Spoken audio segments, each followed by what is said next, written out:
everybody, it's Jenny from the Missouri Star Quilt Company, and I've got a really fun project for you today. This last year at our birthday bash, we had a sew-off, and I lost. I didn't get mine finished in time, but it was just by mere seconds. So we're calling this quilt out of time because when that timer hit, I was still holding up rows of fabric. But it's a fun project and I wanted to show you how to do it.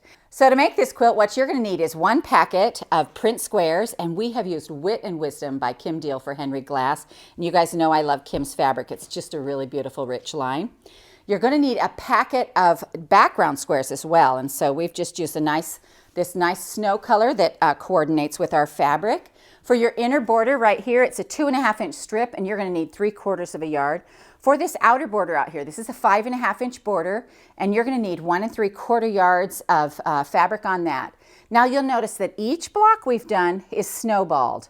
So this snowball right here, you can actually get out of that background or the border yardage. You can get that out of the border yardage. The other squares over here, this quilt is actually 6 by 6, so it's 36 squares that I've used. And so you're going to be able to get your background squares out of your leftover squares from your pack. So that'll all be included in there. For your back, isn't that a pretty back? It's really pretty. I love the print. I love the black. And that you're going to need 8 yards. And it's a vertical seam. So if you use 45-inch fabric, you're going to need 8 yards of that. You're also going to get a quilt that is 86 by 86. So that's a nice big quilt and a really, really, I just think it's beautiful. So when we did this quilt at the birthday bash, I had an idea in my head of what I wanted to do. I knew I was going to have to make a quilt on the fly, and I had this little idea. And so I started making these blocks, and I have this team of people who's helping me, and one of them was my husband. And he, in his mind, he saw it differently. So he's over there, I'm finishing the block, and he's over there having somebody else set it together, but differently than I pictured it. And so the quilt we got was a combination of both our minds, which means there's a whole nother quilt in there waiting to come out in the other direction. But this was kind of fun because I was like, oh, look at that. That wasn't at all what I was thinking. So let me show you how to make this because it's really fun. All right, so what we're going to do is we're going to take our squares like this. We're going to take a print square and a background square. We're going to put them right sides together. We're going to sew 1/4 inch all the way around the outside. You can see I've done that on here. Nope, you can't see any better on that side. But I've sewn all the way around. So now what we're going to do is we're going to cut this diagonally both directions. So we're going to lay our ruler on here diagonally, corner to corner. Sometimes when you sew around these, you'll get like a little pinch here at one of the corners. It doesn't matter. We're going to cut right through it. And then we're going to come over here like this and cut it again. So don't move your fabric, don't move your squares, just cut it both directions. Make sure I got that edge right there. All right, so when you do that, you get 4 half square triangles. We're going to open these up and press them right now. And I'm going to go ahead, I'm going to lay them over here, dark sides up, every one. And then I'm going to set the seam, just like that. Now the reason we set the seam is because it relaxes the thread, and then we're just going to roll this back. So we're going to press open all 4. Now for those of you who are squarers and you want to square your blocks to make sure they're the same, when you sew this way, it is important to lay them up and see if they're the same size, because that is determined by your 1/4 inch around the outside. So it doesn't have to be perfect. It just has to be the same on all 4 sides. If it's not, you're just going to want to square your blocks. So mine comes out pretty close, and what we're going to make now is an hourglass, and that's where the time part comes in. So we're going to have 2 white squares to the middle and 2 colored squares to the middle like this, and that makes our hourglass right there, just like that.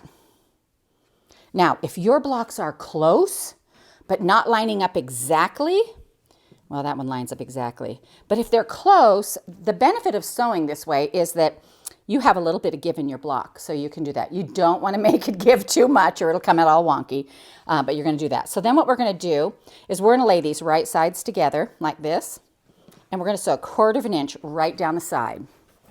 So we're going to come over here, and I'm going to make sure these are lined up. Make sure my seams are nested, and we're just going to sew 1/4 inch.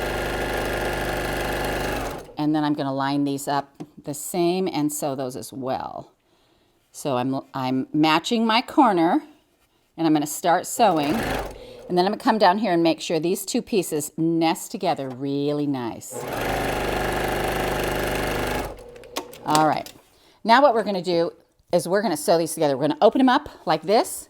They're going to work. All we're lining up is this center seam right here, so that's going to be easy. We're going to nest these seams right up here at the top.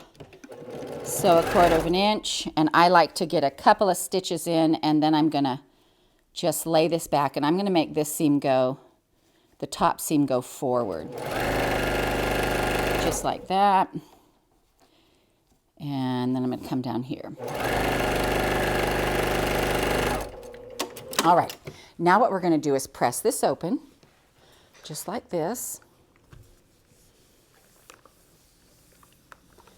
Give it a nice press, and then I always like to press from the top, and then I'm going to flip it over and make sure my seams are laying the way that I want them to. And I want this center seam to lay this way, and so I'm just going to make it work.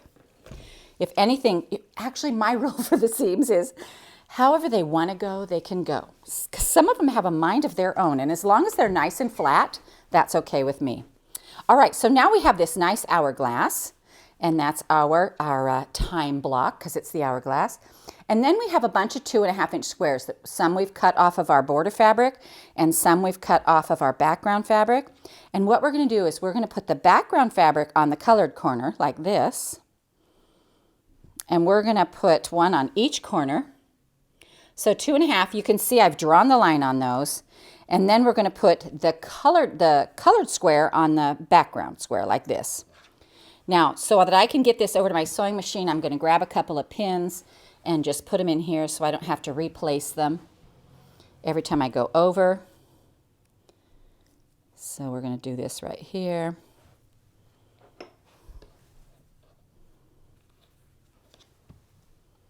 And here's our last little corner right there. All right. Now what we're going to do is we're going to sew right along this line on all 4 corners of this block. So we're going to come over here, make sure our block is still lined up, take out your pin, and then sew straight on the line.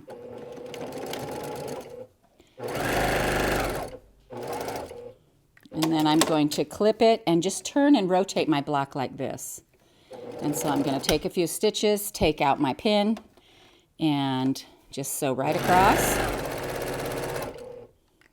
Clip. And do that on all 4 sides.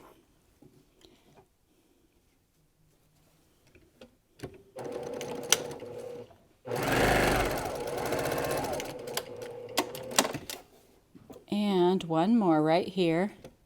And I'm going to get started and then take out that pin.